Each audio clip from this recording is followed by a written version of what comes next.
Please live లో ఉన్న వాళ్ళు లైక్ చేయండి.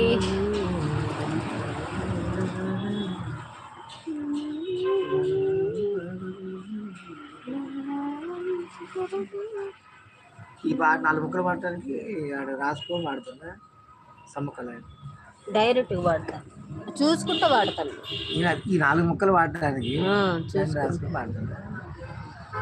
చూసుకుంటా. నీ చూపు తగిలి గడి నుండగలనా, నా బాధ తెలిసి జతగా వేమిలనా, నాలో ఉన్న ఉల్లాసాన్ని ప్రేమించగా, నీలో ఉన్న సౌందర్యాన్ని నీలాలించగా, ఏకాంతాను నేను ఉయ్యాలోగగా,